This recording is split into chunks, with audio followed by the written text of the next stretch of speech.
Assalamualaikum warahmatullahi wabarakatuh. Perkenalkan, nama saya Tita Siti Rosita, CGP Angkatan 6 dari Kabupaten Tasikmalaya. Saya akan mempresentasikan demonstrasi kontekstual tentang filosofis Ki Hajar Dewantara dengan implementasinya di sekolah. Pendidikan yang berpihak pada anak.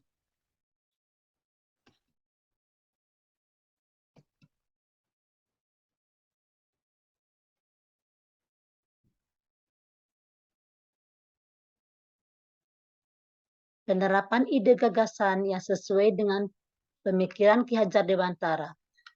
Pendidikan adalah menuntun segala bentuk kodrat yang ada pada anak-anak agar mencapai keselamatan dan kebahagiaan yang setinggi-tingginya, baik sebagai manusia maupun sebagai anggota masyarakat. Peran pendidikan. Pertama, menuntun. Menuntun adalah mengomong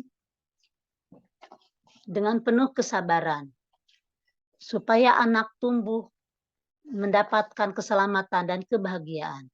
Kedua, tukang kebun. Tukang kebun seperti menjadi pelayan. Jadi kita menjadi pelayan untuk anak-anak.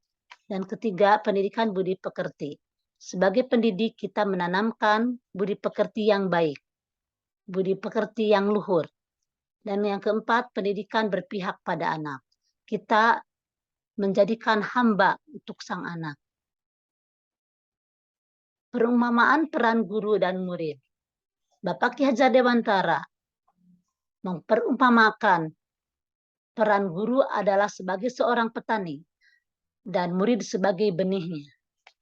Yang mana apabila kita mendapatkan benih yang baik, tetapi dalam perawatannya tidak diberikan pengairan yang cukup, tidak diberikan pupuk sesuai takaran, dan dibiarkan tumbuh di tanah yang gersang, maka hasilnya tidak akan optimal. Berbeda lagi dengan benih yang kurang baik, tetapi dirawat dengan pengairan yang cukup, diberikan pupuk sesuai takaran, mendapatkan cahaya sinar matahari yang cukup, sehingga hasilnya insya Allah akan optimal. Penerapan ide gagasan yang sesuai dengan pemikiran Ki Hajar Dewantara ada 6. Pertama, mengintegrasikan setiap pembelajaran dengan pencapaian profil pelajar Pancasila. Profil pelajar Pancasila ada 6. 1. Beriman dan bertakwa kepada Tuhan Yang Maha Esa dengan pembiasaan sholat duha setiap hari Jumat dan diteruskan dengan yasinan.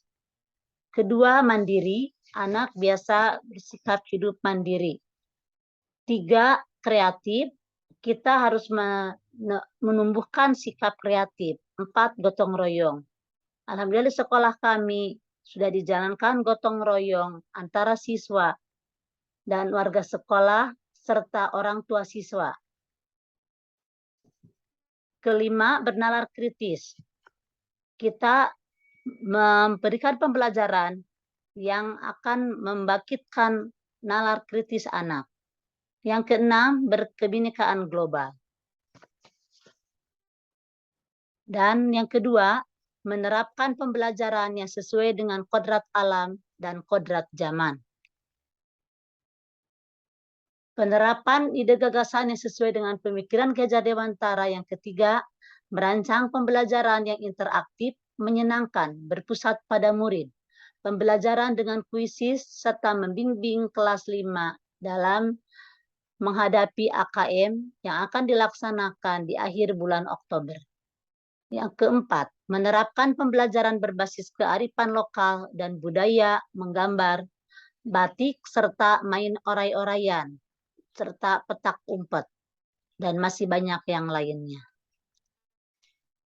Yang kelima, menerapkan budaya 5S. Senyum, sapa, salam, sopan, dan santun. Dan yang keenam, menerapkan pembelajaran yang mengutamakan aspek budi pekerti. Murid menyambut kedatangan guru serta membantu membawakan barang bawaan guru. Trikon dalam dunia pendidikan. Bapak Ki Hajar Dewantara mengibaratkan seperti sistem tata surya, yaitu matahari sebagai gurunya dan planet sebagai muridnya. Yang mana planet berevolusi sesuai dengan garis orbitnya mengelilingi matahari. Trikon dalam dunia pendidikan, pertama, kontinuitas, bahwa pendidikan dan kebudayaan yang terus bergerak, berkembang, berkesinambungan, dilakukan terus-menerus dengan perencanaan yang baik, dan tidak melupakan akar serta nilai budaya bangsa. Kedua, konvergensi. Pendidikan dipengaruhi oleh dua faktor, yaitu pembawaan dan lingkungan, yang kedua-duanya menentukan perkembangan individu. Pendidikan harus memanusiakan manusia. Yang ketiga, konsentris. Pendidikan harus menghargai perbedaan. Pendidikan juga harus menjunjung tinggi keberagaman, serta memerdekakan anak. Alasan mengenai penerapan ide atau gagasan pemikiran Ki Hajar Dewantara. Kesatu, saya ingin memajukan pendidikan serta memperbaiki kualitas pembelajaran dengan berbagai model pembelajaran serta berbagai strategi pembelajaran sesuai dengan capaian pembelajaran. Kedua, saya berharap di abad 21, peserta didik memiliki keterampilan yang mumpuni dalam hal pemanfaatan IT sebagai media belajar. Yang ketiga, saya ingin mengadakan perbaikan perilaku dalam pembelajaran dari minatnya yang semakin berkurang menjadi lebih semangat. Sesuai dengan semboyan Ki Hajar Dewantara, Ingarso sung tulodo, di depan memberi tauladan. Ing Madia Mangun Karso, di tengah memberikan semangat. Tutwuri Handayani, di belakang memberikan dorongan. Tantangan menjalankan pemikiran Ki Hajar Dewantara. Setelah hampir 2 tahun sejak pandemi, peserta didik kecanduan smartphone dari mulai bangun tidur sampai tidur lagi. Sehari-hari diwarnai dengan mengoperasikan smartphone.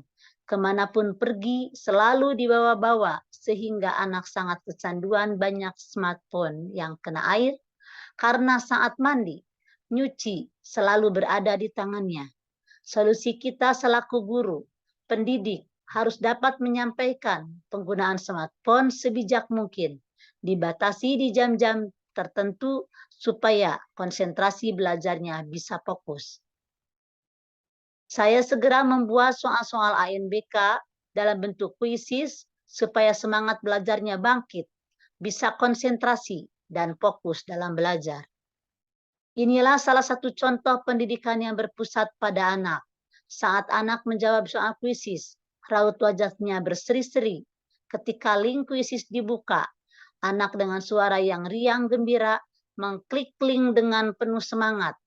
Hasilnya yang didapat, anak-anak bangkit minat belajarnya meningkat. Pendidikan berpihak pada anak, yaitu bebas dari segala ikatan, dengan suci hati, mendekati sang anak, bukan untuk meminta suatu hak, melainkan untuk berhaba pada sang anak. Pendapat Ki Hajar Dewantara tahun 1922. Terima kasih. Sekian. Salam guru penggerak dengan bergerak, menggerakkan Indonesia maju. Semoga bermanfaat untuk semua. Wabillahi taufiq wal hidayah. Wassalamualaikum warahmatullahi wabarakatuh.